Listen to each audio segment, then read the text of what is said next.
मैं हूं महरीन जमील। नासरीन, सबसे अच्छी और बड़ी खबर यह है कि भारतीय हुकूमत ने पाकिस्तान हॉकी टीम को एशिया कप के लिए क्लियरेंस दे दी है। और इसके अलावा क्रिकेट की बात करें तो वसीम जूनियर और नसीम शाह ने बॉलिंग का आगाज कर दिया है। पीसीबी बोर्ड ऑफ गवर्नर्स का इजलास भी हुआ है। इसके अलावा बिग बैश लीग के शेड्यूल का ऐलान भी कर दिया गया है। और अच्छी खबर एक और ये भी है कि पाकिस्तान की विमेंस टीमें जीत की खुशियां दे रही हैं। और एक अफसोसनाक खबर इसके साथ ये है कि पुर्तगाल और लिवरपूल के स्टार फुटबॉलर डियागो जोटा अब इस दुनिया में नहीं रहे। कार हादसे में वो हलाक हो गए हैं। इसके अलावा और बहुत सारे ऐसे मौज़ूआत हैं जिन पर आज हम बात करेंगे। जाहिद मकसूद साहब और मोहम्मद यूसुफ अंजुम हमारे साथ स्टूडियो में मौजूद हैं। इसके अलावा हमारा साथ देंगे सलीम खालिक साहब। तो सबसे पहले बात करेंगे यूसुफ अंजुम साहब से। यूसुफ अंजुम साहब, खुदा करके इंडियन मीडिया ने कोई अच्छी खबर दी है, अब हॉकी टीम को इजाज़त मिल गई है। देखिए, 27 अगस्त से इंडिया के शहर राजगीर में एशिया कप होना हॉकी का, जिसके लिए पाकिस्तान हॉकी फेडरेशन ने यह मुतालबा किया था कि ये जो हाइब्रिड मॉडल के तहत इसको करवाया जाए या फिर इसको किसी न्यूट्रल वेन्यू पर करवाया जाए, क्योंकि जो सिक्योरिटी सूरत हाल इसमें पाकिस्तान टीम का वहाँ जाना यकीनी तौर पर एक किसी खतरे से खाली नहीं था। और इंडियन गवर्नमेंट ने भी ये तावील दी थी कि जब तक हॉकी फेडरेशन की तरफ से हमें कुछ चिट्ठी नहीं आएगी तो हम उस वक्त तक कैसे इस बारे में फ़ैसला कर सकते हैं। अब भारतीय मीडिया ने रिपोर्ट किया कि जो इंडियन हॉकी फेडरेशन उन्होंने बाज़ाब्ता तौर पर हुकूमत से रब्ता किया, वजारत खेल से और वजारत दाखिला से। और भारतीय मीडिया के मौक़िफ़ के मुताबिक ही उन्होंने क्लियरेंस दे दिया कि पाकिस्तान की टीम यहाँ आकर खेले, उन्हें कोई एतराज़ नहीं होगा। इसकी एक बड़ी वजह यह भी हो सकती है कि अब एक चाल भी आप उसको कह सकते हैं कि क्योंकि अब पाकिस्तान हुकूमत नहीं चाहती कि हमारी टीमें वहाँ जाकर खेलें, क्योंकि वहाँ पर हमेशा की तरह पाकिस्तान टीमों के लिए सिक्योरिटी के मसाइल हमेशा रहे हैं।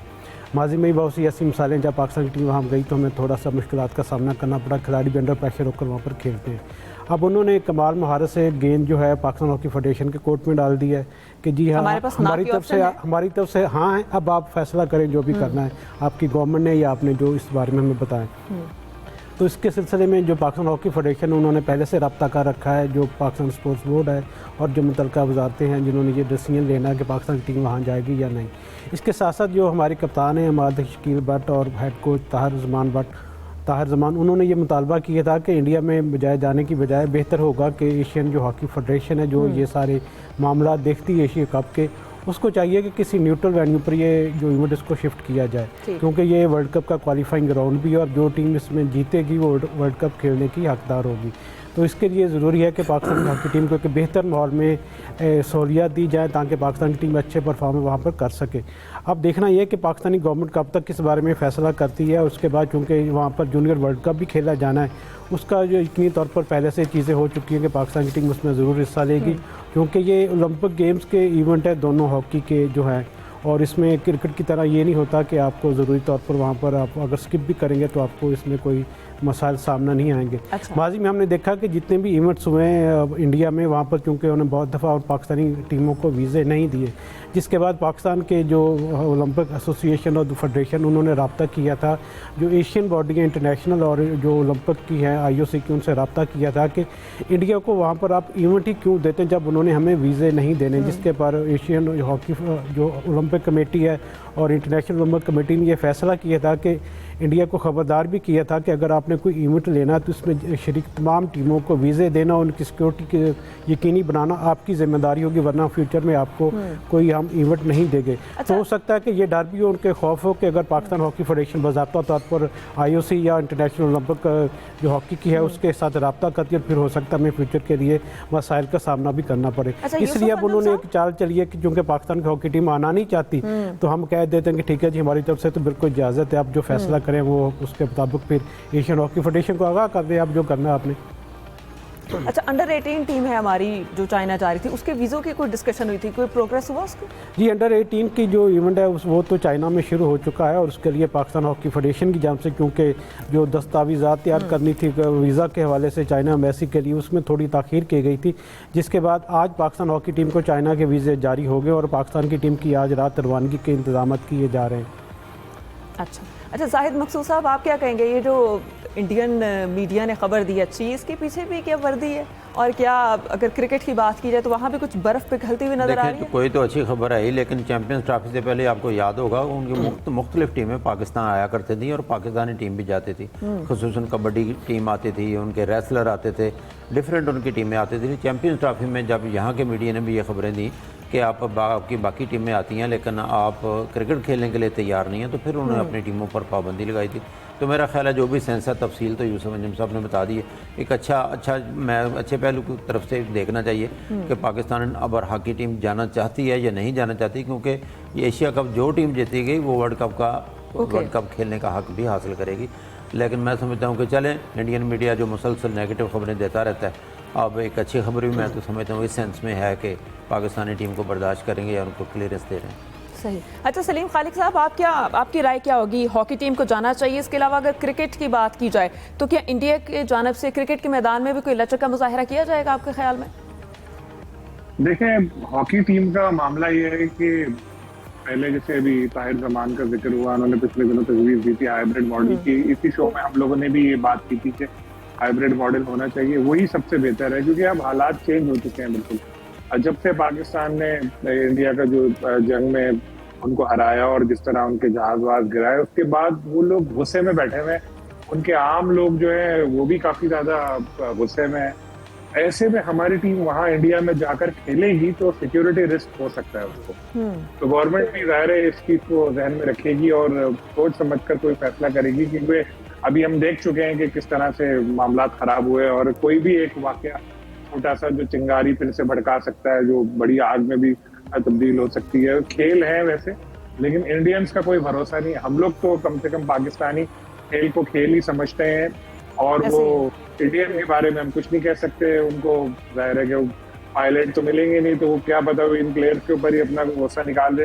तो इस चीज को गवर्नमेंट को देखना पड़ेगा। सबसे अच्छी बात तो ये है कि इंटरनेशनल हॉकी जो की तंजीम है FIH, उससे यही कहा जाए कि क्रिकेट में देखे हो गया कि एक हाइब्रिड मॉडल है, ना पाकिस्तान टीम इंडिया जाती है ना इंडियन टीम पाकिस्तान आती है, और एक न्यूट्रल वेन्यू पे मैच खेल रहे हैं, तो वो एक बेहतर रहता है। तो ऐसे ही करना चाहिए। और जाहिर है वक्त अगर कमी है, कुछ और चीजें ऐसा होना मुमकिन नहीं है, तो फिर पाकिस्तानी गवर्नमेंट को सोच समझ कर डिसीजन लेना चाहिए कि क्या करना चाहिए। मेरी राय के मुताबिक इन हालात में हमें अपनी टीम इंडिया नहीं भेजना चाहिए। अब बात आती है क्रिकेट की, तो क्रिकेट में तो एशिया कप का जैसे हम लोग बता चुके हैं, बात कर चुके हैं कि उस पर 2 मुख्तलिफ शेड्यूल, एक तो 5 तारीख से शुरू करने की बात आई थी सामने, इसमें 7 सितंबर को इंडिया पाकिस्तान के मैच का हुआ था। तो मेरी इत्तलात है वो 12 से 28 है, लेकिन बातचीत चल रही है। इंडियन क्रिकेट बोर्ड ने एमिरेट्स क्रिकेट बोर्ड से बात कर दी है स्टेडियम के लिए भी, और आगे भी हिलजुल शुरू हो चुकी है। कुछ ऐसी पॉजिटिव खबरें आ रही हैं, लेकिन वो न्यूट्रल वेन्यू पे होना है, दुबई में होना है, तो वहां पर कोई ऐसा इशू है नहीं। और आगे भी पाकिस्तान इंडिया का जो कॉन्ट्रैक्ट हुआ हुआ है उसके तहत क्रिकेट तो 3 साल तक न्यूट्रल वेन्यू पे ही होनी है। तो इंडियन टीम तो यहाँ आती नहीं थी, अब हमारी टीम भी, तो ये क्रिकेट तो इस तरह चलती रहेगी। लेकिन अल्टीमेटली अगर हॉकी भी दोनों मुल्कों को खेलनी है तो इसी तरह कोई तीसरा मुल्क ढूंढना होगा करीबी, जहाँ पर बाहर मैचेज हो सके। अच्छा जाहिर साहब, आप क्या समझते हैं? वसीम जूनियर और नसीम शाह ने बॉलिंग का आगाज कर दिया है, क्या देख रहे हैं? टीम में शामिल किया जा सकता है इन दोनों को? चंद रोज पहले तक तो यही खबरें आ रही थी कि दोनों अनफिट हैं, नसीम को भी मसाइल हैं और वसीम जूनियर को भी। लेकिन एक अच्छी खबर यह है कि अब कैंप में दोनों पसीना बहाते हुए नजर आते हैं, दिखाई देते हैं। तो जाहिर है जो टीम अनाउंस होनी है, क्योंकि ये तो तकरीबन बात है कि शाहीन अफरीदी टीम में नहीं होंगे, तो अब ये दोनों ने किसको टीम में लेते हैं या दोनों को लेते हैं, क्योंकि हारिस रऊफ होंगे, हसन अली होंगे, अब्बास अफरीदी जो है मजबूत कैंडिडेट हैं। तो मेरा ख्याल है पाकिस्तानी टीम के लिए एक अच्छा शगुन है। अच्छी बात है कि वसीम जूनियर और नसीम शाह भी फिट दिखाई देते हैं।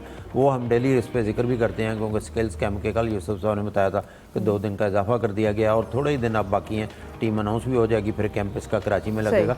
लेकिन ताज़ी खबर यही है कि नसीम शाह और वसीम जूनियर जो है वो फिट हो चुके हैं और अब पूरी ताकत से उन्होंने कैंप में अपनी बॉलिंग शुरू कर दी। सही। अच्छा यूसुफ अंजुम साहब, आप क्या इस पर कहेंगे कि आपको लगता है उनका फ्यूचर कुछ अभी टीम में शामिल हो रहे हैं? इसके अलावा फिटनेस की बात की जाए तो वो उसी फेज में वापस आए या फिर कुछ कम है फिटनेस? देखिए दिखाई तो यही दे रहा है कि नसीम शाह का शायद उसमें उनको शामिल कर दिया जाए, क्योंकि फिटनेस उनका इतना ज़्यादा इशू नहीं रहा। वो काफ़ी अरसे काफ़ी रिदम के साथ कल हमें बॉलिंग करते हुए वहाँ पर दिखाई दिए थे।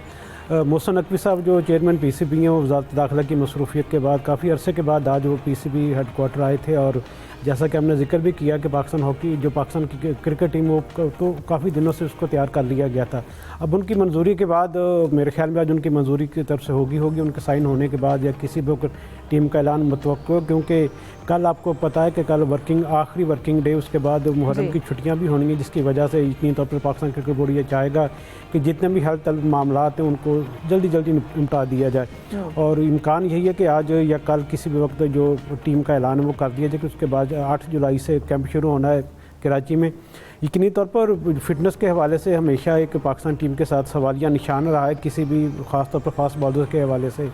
शाहीन शाह को भी हमने देखा कि वो भी कई दफ़ा उनको इंजरी का शिकार हुए, जिसके बाद उनको काफ़ी थोड़ा टीम से बाहर भी रहना पड़ा। यही हम सूरत हाल नसीम शाह और वसीम जूनियर के साथ भी देख रहे हैं, क्योंकि जोर लगता है और उसके लिए आपको अगर आप मुकम्मल 100% फिट नहीं होंगे तो आपको लिए मसाइल पैदा होते हैं आगे चलकर। तो इसलिए पाकिस्तान क्रिकेट बोर्ड के जितने इंतज़ामिया हैं, ख़ासतौर पर आकिब जावेद और जो सबके साथ फिटनेस ट्रेनर हैं, वो चीज़ को देख रहे हैं कि जो भी खिलाड़ी सेलेक्ट किए जाएँ और या जिसमें अगर कोई तब्दीली भी करना मकसूद हो तो उन खिलाड़ियों को लिया जाए जो 100% टीम के लिए खेल सकें और मुकम्मल फिट हों और तमाम मैचेस का वो हिस्सा बन सके। अब देखते हैं कि वो टीम कौन सी अनाउंस होती है अब ये सारे इश्यूज़ को लेने के बाद। अच्छा सलीम खालिक साहब, आपकी क्या राय है? हमारे जो प्लेयर्स हैं उनकी इंजरीज बहुत ज़्यादा होती हैं, क्या वर्कलोड सही इस तरीके से मैनेज नहीं किया जाता? दूसरा, ये बिग बैश के शेड्यूल का ऐलान कर दिया गया, बाबर आजम भी उसका आगाज़ करेंगे, उस पर क्या कहेंगे? बाबर आजम कम बैक करेंगे? पहले तो ये जो आपने फिटनेस वाली बात की, वर्कलोड तो देखें कुछ प्लेयर्स पे तो जैसे एक जमाने में शाहीन शाह अफरीदी के हवाले से बहुत बातें होती थी कि उनके ऊपर वर्कलोड था। बाद में तो अब ये मैनेज हो चुकी हैं, चीजें नजर आते हैं। अब गैप भी अभी देखें कितना लंबा गैप है, लेकिन ये प्लेयर्स अपने तौर पे भी लीग वगैरह में भी चले जाते हैं। सबसे बेहतर तो प्लेयर ही बता सकता है कि जी मैं इतने मैचेस खेल लिए, अब मुझे थोड़ा रेस्ट कराया जाए। लेकिन PSL में भी ज़ाहिर है पैसे मिल रहे होते हैं, वहाँ भी रेस्ट नहीं करते, फिर नेशनल टीम की तरफ से खेल रहे होते हैं। अब हमारे यहाँ मसला सबसे बड़ा ये है कि सिक्योर नहीं है, इनसिक्योरिटी बहुत है। चाहे वो बड़े से बड़ा प्लेयर हो, वो डरता है, वो कोई बोलेगा कि यार मैं आपकी इंजरी बता दी कि जी मेरे साथ ऐसा मसला चल रहा है, छोटी मोटी भी कोई इंजरी है, तो ये ना हो कि मुझे बाहर कर देंगे और उसके बाद फिर मैं खेल ही ना पाऊँ। तो इस तरह से बहुत सारे केसेस माजी में भी सामने आए, तो वो इंजरी कैरी करके खेल रहे होते हैं। जैसे शादाब सर्जरी तक बात पहुंच गई, वो कोई एक दिन की इंजरी थोड़ी हो, तो पहले से लेकर चल रहे होंगे। और भी प्लेयर्स इसी तरह करते हैं कि कहीं इनकी पोजीशन ना खतरे में पड़ जाए। तो जब मामला पानी सर से ऊंचा होता है ना, तो फिर बताते हैं कि जी ऐसा हो गया और फिर देर हो चुकी होती है।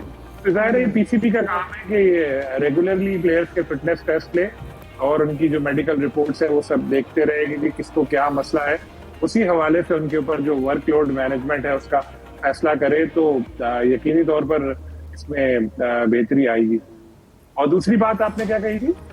बिग बैश, उसके शेड्यूल का ऐलान हो गया, बाबर आजम कम बैक करते हुए नजर आ रहे हैं। बिग बैश में बाबर का और शाहीन का ऐसी टकराव होगा और बड़ा जबरदस्त एक माहौल होगा। ऑस्ट्रेलिया की पिचेस में बॉलर्स को भी बड़ी मदद मिलती है और बाबर को भी खुद को प्रूव करना है। देखें एक दफा तो मुआहदा हो गया, कितने करोड़ का, 10 करोड़ 11 करोड़ ऐसे कुछ है, गालिबन मुझे याद नहीं है, लेकिन अब उसके बाद उनको अपनी वर्थ भी साबित करनी पड़ेगी। प्लेयर बहुत बड़े हैं, लेकिन जो क्रिकेट बाहर के लोग खेलते हैं वो एक अलग किस्म की क्रिकेट होती है। वहाँ ऐसा नहीं होता कि शुरू में आप टाइम ले और बाद में फिर मार धार करके फिर कोशिश करेंगे। वो यहाँ पर शुरू से उनको खेलना पड़ेगा और दिखाना पड़ेगा कि वो हर तरह की क्रिकेट के बेहतरीन बैट्समैन सिर्फ शाहीन है, उनको भी अपने आप को साबित करना है। तो एक अच्छा मुकाबला पहले शुरू से ही नजर आएगा और बाद में भी ऐसा ही होगा। वैसे एक बात मैं बताऊं, ऑस्ट्रेलिया में टैक्सेस बहुत ज्यादा है। जैसे अगर किसी का अगर 10 करोड़ का मुआहदा हुआ है ना, तो उसको 6 करोड़ मिलेंगे, 4 करोड़ तो वो टैक्स में निकल जाएंगे। तो इसलिए जो फिगर्स आ रही है इसमें हमें ये भी चीज देखनी चाहिए। लेकिन एक चीज बहुत अच्छी है कि इस बार कई सारे प्लेयर्स हमारे बिग बैश में हिस्सा ले रहे हैं, तो एक अच्छी चीज है। और ऑस्ट्रेलिया को भी पता है कि पाकिस्तानी बहुत है, वहाँ ऑस्ट्रेलिया में मैच देखने के लिए आएंगे, तो अच्छा माहौल बनेगा वहाँ पे भी। सही। अच्छा जाहिर साहब, आप क्या कहेंगे कि क्या PCB वाकई खिलाड़ियों को हौसला हिम्मत नहीं देता? इस वजह से ये होता है कि खिलाड़ी अपनी इंजरी जो थोड़ी बहुत होती है उसे छुपाते रहते हैं। इसके अलावा बांग्लादेश और श्रीलंका का जो वनडे हुआ है उस पर जरूर मैं राय लेना चाहूंगी। बांग्लादेश की टीम तो बिल्कुल रेत की दीवार साबित हुई। मेरीन एक जमाना होता था जब वसीम और वकार होते थे, तो डॉक्टर तौसीफ रजाक जो हैं वो इनके ट्रेनर थे, डॉक्टर थे। तो उनसे मैंने पूछा कि जब उस ज़माने में गर्मियों में क्रिकेट नहीं होती थी, मैंने पूछा जब 2 माह या 3 माह के बाद आते हैं सीज़न के बाद, तो कौन से प्लेयर ऐसे हैं जो अपनी फिटनेस का म्यार वही बरकरार रखते हैं? तो उन्होंने कहा दोनों W's, वसीम और वकार।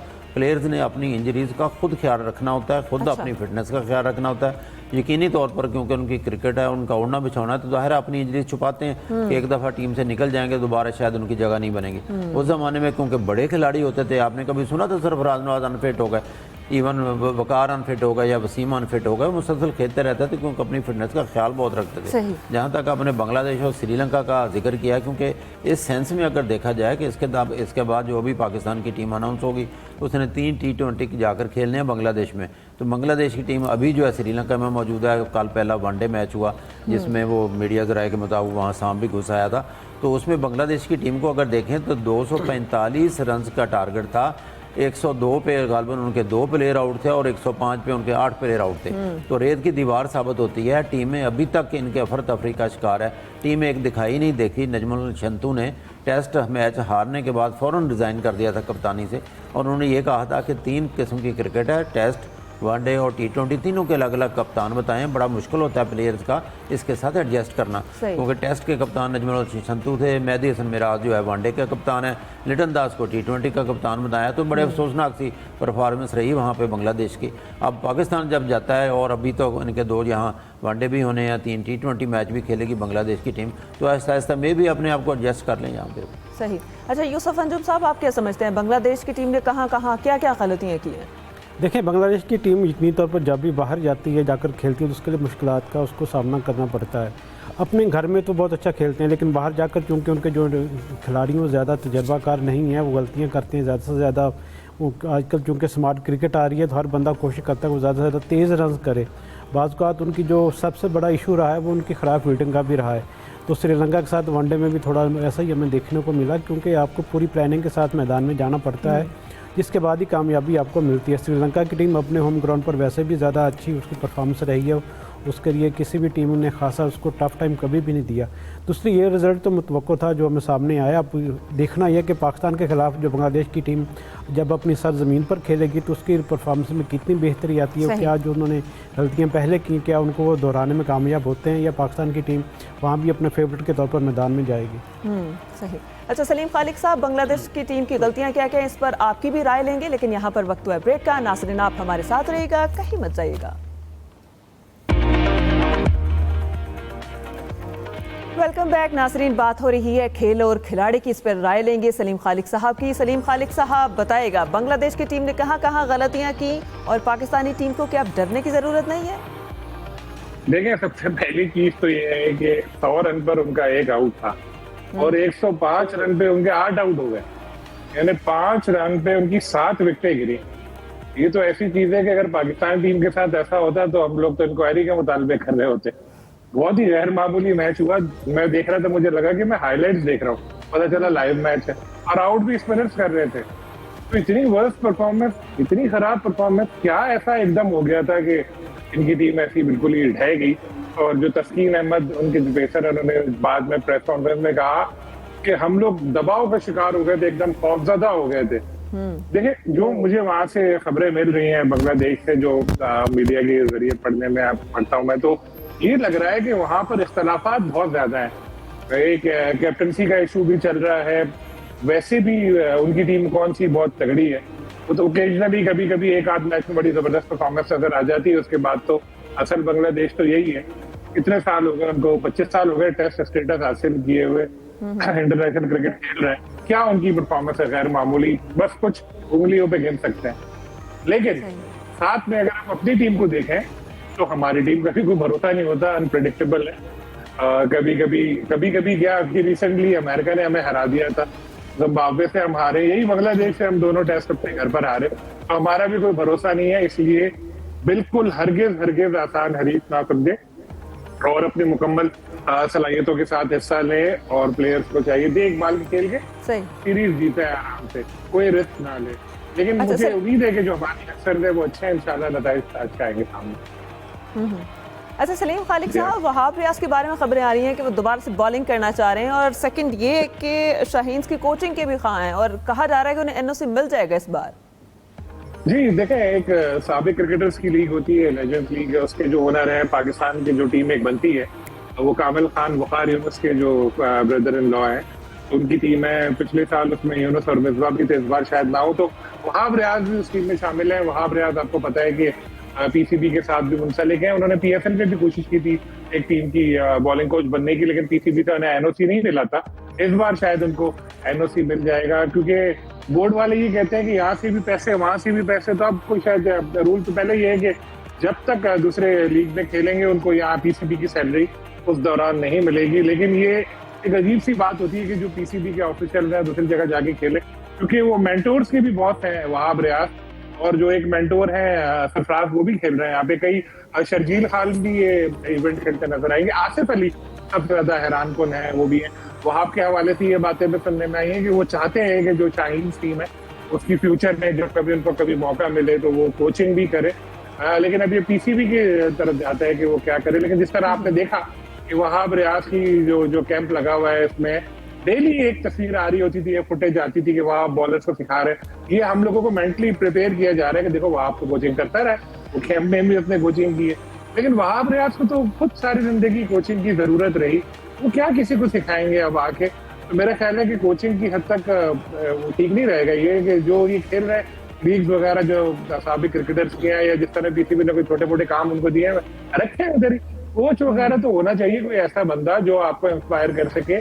अब मैं फिर यूनुस खान का नाम लूंगा, अगर उनके एटीट्यूड के इशूज हटा लें तो वो आ सकते हैं, या दूसरे कोई ऐसे साबिक स्टार्स हैं हमारे जो बड़े नाम हैं जो इंस्पायर कर सके यंगस्टर्स को, उनको लेकर आना चाहिए। सही। अच्छा जाहिर साहब, आप क्या समझते हैं, एक तो वहाब रियाज मतलब सूटेबल है, सेकंड ये कि क्या हमारे पास अच्छे कोचेज आते नहीं या हम रखते नहीं देखें, क्योंकि अब गैर मुल्की कोचेस का ट्रेंड है। माइक हैसन को ले लिया इन्होंने फ्यूचर में, और मेरी इतला के मुताबिक कुछ ही अरसे का चंद माह का कॉन्ट्रैक्ट बाकी है अजहर महमूद का, जिनको रेड बॉल के साथ लगाया गया वाइट बॉल के साथ, और इसके बाद उसमें भी कोई ना कोई फ़ॉरेन कोच आ जाएगा। तो एक तब्दीली तो है, बोर्ड समझता है, मौजूदा इंतजामिया समझती हैं कि गैर मुल्की कोचेज जो है ज़्यादा बेहतर हैं पाकिस्तानी टीम के लिए। उनके साथ साइड के तौर पर बड़े अरसे से अजहर महमूद को लगाया हुआ था, अजहर उनके साथ काम कर रहे थे। आजकल स्किल कैम्प्स में अब्दुर्रज़ाक कोचिंग कर रहे हैं, मोहम्मद यूसुफ थे जिन्होंने अभी रिज़ाइन दे दिया, एकेडमी में मौजूद है। यहाँ पे लोग मौजूद हैं, लेकिन एक ट्रेंड है, क्योंकि न्यूट्रल रहना कहा जाता है कि जो गैर मुल्की कोचेज़ आते हैं वो ज़्यादातर न्यूट्रल होते हैं, फिर वो एक तरफा या फैसले जो है वो बहुत कम करते हैं। सही। अच्छा यूसुफ अंजुम साहब, हम अक्सर देखते हैं कि हमारे जो खिलाड़ी हैं वो लीग्स खेलना ज़्यादा पसंद करते हैं, जैसे हारिस रऊफ हैं वो अभी खेल रहे हैं मेजर लीग, जबकि बाबर आसम स्किल्स कैंप में आ गए लेकिन वो नहीं आए।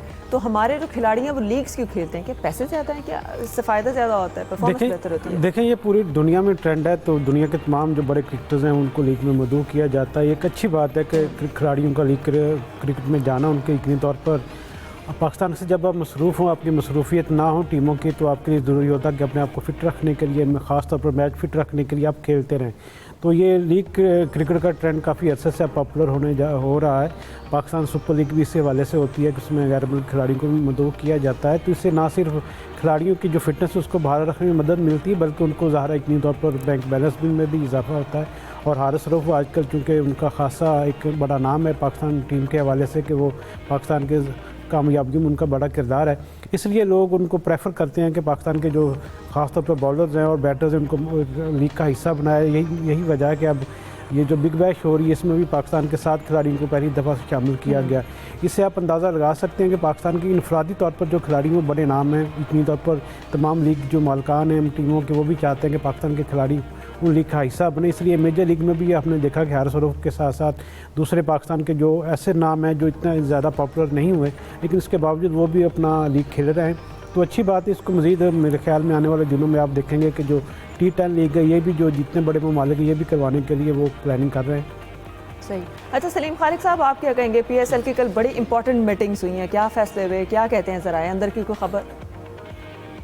देखिए, PSL की मीटिंग इस वजह से हुई क्योंकि बिल्कुल ये खामोश बैठे थे, तो मीडिया में शोर मचा के यहाँ कुछ कर ही नहीं रहे, तो उनको याद आया तो उन्होंने एक डीप ब्रीफिंग एक सेशन रखा था जिसमें कोई ऐसी खास बातें नहीं हुई, इसी किस्म की बातें हुई कि जी जो टेलीविजन पे इतने लोगों ने देखा और डिजिटल पे इतने लोगों ने देखा, सोशल मीडिया व्यूज इतने रहे, और बस इस किस्म की थी। कोई खास ऐसा फैसला या कुछ ऐसी चीज नहीं हुई।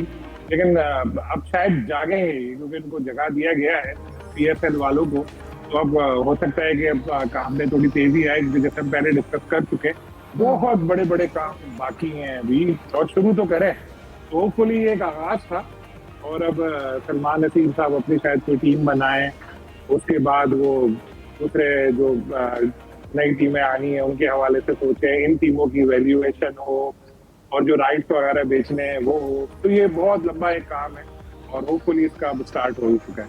अच्छा, और इसके अलावा PSL की कल एक रिपोर्ट के बारे में हम डिस्कस कर रहे थे, उसकी कोई अपडेट कुछ पता चल सका जो नुकसान हुआ है? देखिए वो एक एहसान मानी साहब के दौर में ये बात हुई थी कि PSL फ्रेंचाइज तो हर वक्त ही ये कहते रहते हैं कि हमें लॉसेस हो रहे हैं, जो वाकई होते हैं। तो मानी साहब के दौर में ये चीज शुरू हुई थी। फिर रमीज राजा जब आए तो एक पहले ही एक रिटायर्ड जज की सरबराही में एक काम शुरू हुआ था कि क्या वाकई इनको लॉसेस हो रहे हैं फ्रेंचाइज, तो काम शुरू हुआ इसमें। रमीज राजा आए तो फिर उसमें और तेजी आई। उसके बाद एक कॉन्ट्रैक्ट में चेंज किया गया। काफी सारे जो एक सेंट्रल पोल में जो आ रहा था शेयर मुख्तलिफ जगह से, तो 95% कर दिया था फ्रेंचाइजी का शेयर, जो एक बड़ा इजाफा था। क्योंकि अब भी कुछ फ्रेंचाइजी नुकसान में है, लेकिन फिर भी उस वक्त के हिसाब से वो अच्छा था। उस वक्त PCB के लीगल मैटर्स देखते थे सलमान नसीर। उस वक्त PCB के CEO थे सलमान नसीर। सलमान नसीर अब है PSL के चीफ एग्जीक्यूटिव। यानी जो कुछ हुआ वो सलमान नसीर के सामने हुआ। हो सकता है उन्होंने साइन भी किए हो, तो उन्होंने उस वक्त एतराज नहीं किया था। तो ये तो सबसे पहले तो सलमान नसीर से पूछना चाहिए कि यार अब आप PSL के चीफ बनते हो, अगर ये गलत हुआ था तुमने उस वक्त क्यों नहीं बोला? तो लेकिन जो मेरी इत्तलात है तो उसके मुताबिक इन्होंने लीगल जो चीजें हैं उन सबको देखभाल कर ही काम किए। और ज़ाहिर रिटायर्ड जज जब हॉल हुए थे तो उनसे बेहतर कौन कानून को जानता है, उन्होंने भी हर चीज को देखा होगा, उसके बाद ही कोई डिसीजन लिया होगा। सही।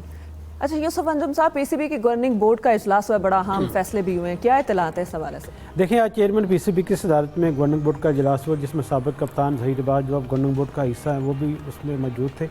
और इसमें सबसे पहली जो बड़ी चीज़ थी वो थी PCB का बजट, कि अगला जो माली साल होगा उसमें पाकिस्तान क्रिकेट बोर्ड को कितने बजट की ज़रूरत होगी तमाम चीज़ों को चलाने के लिए। तो मजमूई तौर पर 18 अरब 30 करोड़ रुपए का बजट ये था, उसको अप्रूव किया गया। और उसमें साथ साथ ये भी फैसला किया गया कि जितने, क्योंकि हमारी ये क्रिकेट ज़्यादा चलती है रीजनल बेसिस पे, तो जो रीजन अच्छी परफॉर्मेंस देगा उसके लिए PCB चेयरमैन ने वहाँ पर सबकी इत्तेफाक राय के बाद ये भी फैसला किया कि उसको इनाम भी दिया जाएगा। हमारे यहाँ माजी में जो डोमेस्टिक के ऑर्गेनाइज़र हैं, यकीन तौर पर जो क्लब क्रिकेटर्स हैं जो रीजनल में काम करते हैं नए खिलाड़ियों पर, उनको इग्नोर किया जाता रहा है। तो ये एक अच्छी पॉलिसी है कि वो खिलाड़ियों को भी, जो पहले उनके कोच होते हैं जो खिलाड़ियों के, उनको भी थोड़ा रिकॉग्नाइज किया जाए। और ये मैं समझता हूँ कि गवर्निंग बोर्ड ने अच्छा फैसला किया। इसके साथ साथ पाकिस्तान की जो टीम की परफॉर्मेंस माजी में रही उसका जायज़ा लिया गया। आने वाले जो टूर्स हैं उन पर बात की गई और ख़ासतौर पर एशिया कप के हवाले से भी बात हुई, जिसमें पाकिस्तान को इंडिया के साथ खेलना है। और इसके साथ साथ ये भी फैसला हुआ कि जो PCB का स्टाफ है उसकी बाकायदा तौर पर अब मॉनिटरिंग हुआ करेगी कि अच्छी परफॉर्मेंस होगी तो अच्छा आपको रिवार्ड मिलेगा, अगर आपकी परफॉर्मेंस बुरी होगी तो फिर आपको शायद घर भी उनको जाना किसी पड़ जाए। तो मेरे ख्याल में ओवरऑल पाकिस्तान की क्रिकेट के हवाले से बेहतर फैसले किए गए हैं, जिनको अगर मुकम्मल तौर पर इस पर अमल होता है यकीन तौर पर इससे पाकिस्तान की जो क्रिकेट उसका ग्राफ भी बेहतर होगा और पाकिस्तान क्रिकेट बोर्ड की नेक नामी भी यकीन तौर पर आने वाले दिनों में इजाफा भी होगा। माली बजट अब क्योंकि मंजूर हो चुका है तो अब मेरे ख्याल में आइंदा चंद दिनों में पाकिस्तान क्रिकेट बोर्ड ये फैसला भी अब अनाउंस कर देगा कि जो सेंट्रल कॉन्ट्रैक्ट हैं ये कितने खिलाड़ियों को मिलेंगे, उसमें के लिए क्या उसमें इजाफा भी होने जा रहा है या नहीं। तो ये सारे मामला चूँकि ठीक है, टाइम बड़ा कम है, लेकिन जाहिर साहब मैं एक सवाल आपसे एंड पर करना चाहूँगी। ख़वातीन जो पाकिस्तान की हैं वो किसी मैदान में हो वो बड़ी खुशियाँ जनाब कर रही हैं, नेटबॉल फुटबॉल हर जगह ही छाई हुई है। देखिए पाकिस्तानी फुटबॉल जो विमेन टीम है उन्होंने इंडोनेशिया को शिकस्त दी है और फिर नेटबॉल का जैसा आप पहले भी जिक्र कर रही थी वो भी, और फिर स्क्वाश के भी देखें नौजवान जो बॉयज़ हैं वो सेमीफाइनल में पहुँच गए हैं। मेरा ख्याल है छोटी छोटी खुशियाँ आ रही हैं, नौजवानों में पोटेंशल है, उनको जो है मौके मिल रहे हैं और जितने मौके मिलेंगे यकीनी तौर पर टैलेंट भरपूर है, अच्छे कोचेज़ मिले तो हर शोबे में पाकिस्तानी प्लेयर जो है ये बहुत बड़ी कामयाबी मैं समझता हूँ पाकिस्तानी विमेंस की और गर्ल्स की और फुटबॉल के फील्ड में और ख़ास तौर पर नेटबॉल के फील्ड में। सही, बल्कि हम तो दुआ गो हैं कि सिर्फ जूनियर्स प्लेयर्स ही नहीं बल्कि जो सीनियर प्लेयर्स हैं वो भी हमें इसी तरह खुशखबरियाँ दें और कौम को खुशी बनाने का जो है एक और मौका मिले। नाज़रीन, वक्त की किल्लत का सामना है, इंशाल्लाह अगले हफ्ते आपसे मुलाकात होगी। तमाम मेहमानों का बहुत शुक्रिया, खुदा हाफिज़।